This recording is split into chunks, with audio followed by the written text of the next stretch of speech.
علامہ اقبال کی شاعری قرآن حکیم کے بحر بے کراں سے موتی چن کر ترتیب دی گئی ہے۔ یہ صرف اور صرف مالک کائنات کی خصوصی عطا ہے جو اقبال کے نصیب میں آئی۔ اقبال اس سے باخبر تھے اور اپنے اس الہامی علم سے امت کو بیدار اور خبردار بھی کرتے رہے۔ مولانا امین احسن اصلاحی جدید دور کے ایک عظیم مفسر قرآن تھے۔ مرحوم نے ایک دفعہ ڈاکٹر اسرار احمد مرحوم سے کہا تھا کہ میری پوری زندگی قرآن و حدیث پڑھنے، سمجھنے اور اسی کے متعلق تحریر کرنے میں گزر گئی۔ میں نے جب قرآن پاک کی تفسیر تدبر قرآن تحریر کی تو یوں خیال کیا جیسے بہت معرکہ مار لیا ہو، لیکن جیسے ہی میں نے علامہ اقبال کو پڑھنا شروع کیا تو ایسے لگا کہ جیسے قرآن فہمی میں جہاں ہماری پرواز ختم ہوتی ہے، اقبال کی پرواز وہاں سے شروع ہوتی ہے۔ اس کے بعد انہوں نے ایک ایسا فقرہ کہا جو اس قوم کی بدقسمتی پر دلالت کرتا ہے۔ کہنے لگے، جس قوم کو اقبال جیسا ہدی خواہ نہ جگا سکا، وہاں ہما شما کس کھاتے میں ہیں۔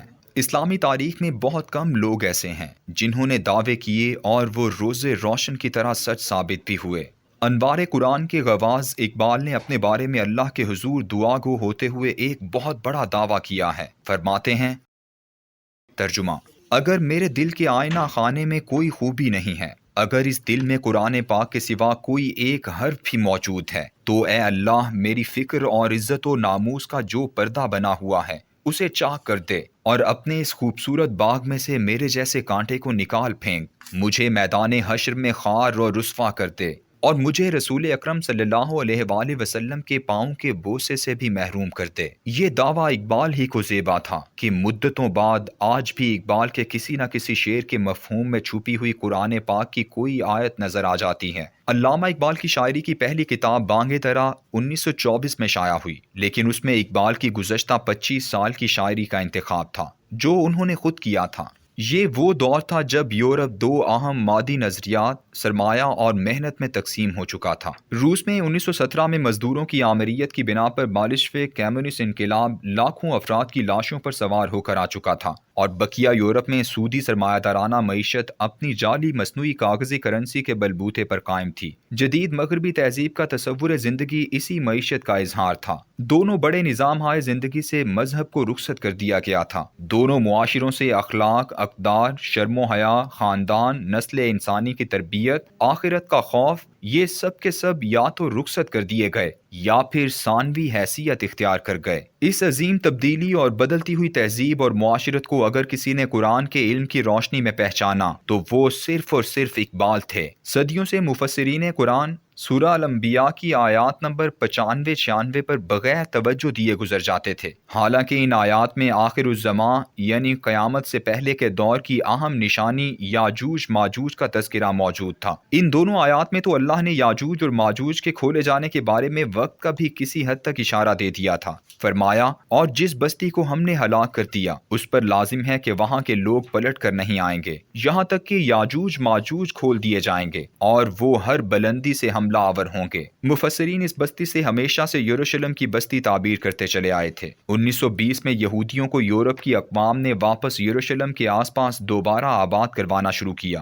جہاں سے وہ 70 عیسوی میں نکالے گئے تھے۔ اس ہجرت کا ذکر قرآن پاک میں یوں ہے، پھر جب دوسرے وعدے کا وقت آیا وہ تمہارے چہرے بگاڑ دیں اور پچھلی دفعہ کی طرح اسی مسجد میں گھس جائیں اور جس جس چیز پر قابو پائیں توڑ پھوڑ کر جڑ سے اکھاڑ دیں۔ یہ اس تباہی اور ہلاکت کا ذکر ہے جو رومن جرنیل ٹائٹس نے یروشلم شہر میں برپا کی تھی۔ اس وقت سے لے کر 1920 تک 1850 سال یہودی کبھی یروشلم میں واپس نہ آئے، کیونکہ قرآن کے مطابق ان پر یہ بستی حرام کر دی گئی تھی۔ لیکن جیسے ہی ان کی آمد ہوئی تو رمز آشنائے قرآن اقبال پکار اٹھا کہ اگر یہودی یروشلم واپس آ چکے ہیں تو پھر اللہ نے یاجوج ماجوج کو بھی یقیناً کھول دیا ہے، اور یہ کوئی اور نہیں بلکہ جدید مغربی تہذیب ہے۔ کھل گئے یاجوج اور ماجوج کے لشکر تمام، چشم مسلم دیکھ لے تصویر حرف ینسلون۔ اقبال کا یہ شعر آئندہ آنے والے حالات کی خبر بھی ہے اور مسلمانوں کے لیے آنے والے فتنوں سے نبرد آزما ہونے کے لیے تیار ہونے کا راستہ بھی دکھاتا ہے۔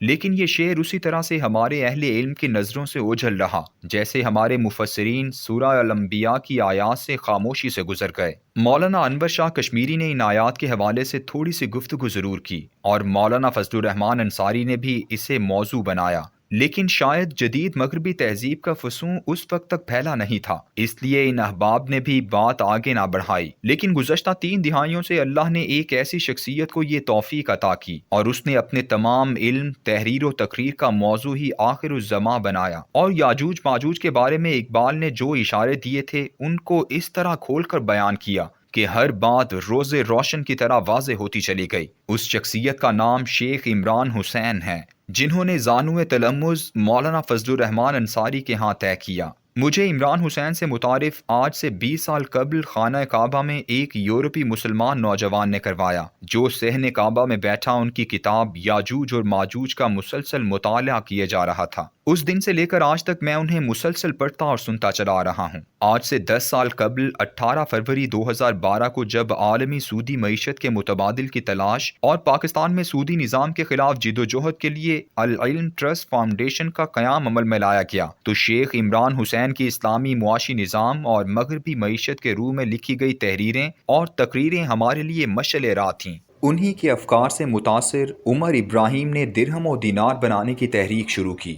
عمر ابراہیم کو العلم ٹرسٹ نے جولائی 2012 میں پاکستان مدعو کیا، اور یہ ایک بہت بڑی تقریب تھی جس نے لاہور کے سب سے بڑے ہال ایوان اقبال کو بھر دیا تھا۔ ہماری خواہش تھی کہ ایک دن ہم شیخ عمران حسین کو بھی براہ راست سن سکیں گے اور ان سے سوال و جواب کر سکیں گے۔